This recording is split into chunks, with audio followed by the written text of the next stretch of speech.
예, 여러분 안녕하세요. 자, 공부는 잘 되고 계십니까? 오늘은 이제 조선 후기 사회 제가 이제 근대사의 태동기를 여러분 나갈 차례인데 이 파트에서 되게 이제 여기서부터 여러분 잘 파악하셔야 될 부분들이 있는데 일단 뭐냐면 조선 후기 사회를 우리가 이제 근대사의 태동이라 불렀을 때는 이런 굉장한 이제 변화가 오는 시기였었죠. 여러분 그래서 여러분 머릿속에 근대사의 성격이 어떤 사회인지 일단은 그걸 기본 알고 계셔야 되고 그다음에 이제 그거와 관련되어서 근대 사회가 갖고 있는 여러분 동시에 근대 조선 후기 사회는 근대 사회는 아니지만 이런 근대적 싹이 나오고 있는 바로 그런 요소를 찾아내셔야 됩니다. 아까 이거 얘기하기 전에 먼저 보니까 그럼 제가 올해 3월 22일 날 지금 법원직 시험이 있었잖아요.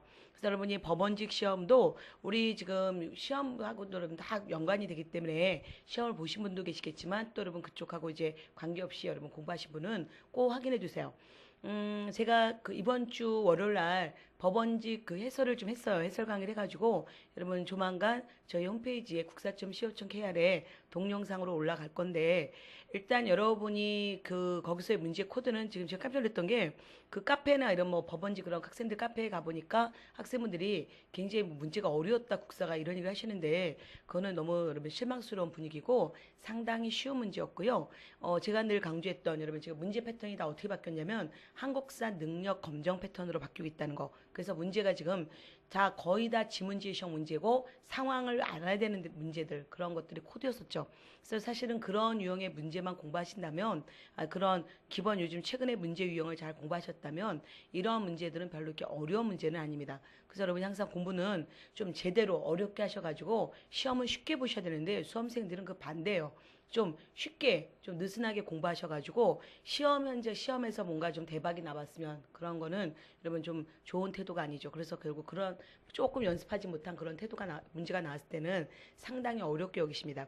여러분 저더구나 제가 문제 바이블에서 최근 문제 코드가 뭐냐면 우리가 이제 화보나 지도나 이런 것들 굉장히 많이 강조했었죠. 그래서 그런 문제들 그냥 여실히 나왔고 특히 지도 관련 문제들 나왔습니다. 그래서 특히 이제 원산이라는 지역을 들어가서 우리가 원산에 어떠한 역사적인 여러 사건들이 있었는지를 알게 하는 그래서 그런 게 자 교재 저희 맨 뒤에 불사적인 문제 있잖아요.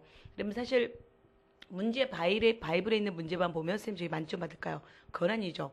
여러분 문제를 풀기 위해서 더 중요한 거는 여러분이 기본 과정이 잘 돼 있어야 된다는 거고 더더구나 지금 지방직 수탁 지역을 준비하시는 여러분 또는 지방직 이제 수탁이 아닌 지역을 또 공부하시는 여러분 분들은 더 철저한 여러분 공부를 해놓고 계셔야 됩니다. 그래서 이론만이 살길이라는 거 꼭 기억하시고 지금 이론을 철저하게 하시고 요즘 제가 그 4월 12일 날이 국가직이어가지고 저희 홈페이지에 보니까 스님 미치겠습니다. 스님 도와주세요. 이런 글이 막 올라오는데 제가 어떻게 해드릴 수가 없는 상황이에요, 여러분. 시험은 수험생들이 보러 가셔야 되기 때문에. 그러니까 결국은 한 1년 전부터 탄탄한 준비를 여러분 정확히 해주셔야 되고 그 다음에 자 우리가 이제 한 달 전쯤 되면 이미 여러분 이게 당락은 결정돼 있어요. 그래서 이제 지금까지 공부하셨던 그 부분을 내가 계속 유지시키면서 얼마큼 성적을 계속 향상시킬 수 있는지 여러분 그 과정이 중요한 거죠. 그래서 제가 여러분이 이론만이 살길이라는 거 꼭 기억하시고 자 이론과 함께 꼭 우리가 중요한 것은 최근 문제의 방향을 보셔야 된다는 거죠. 그래서 지금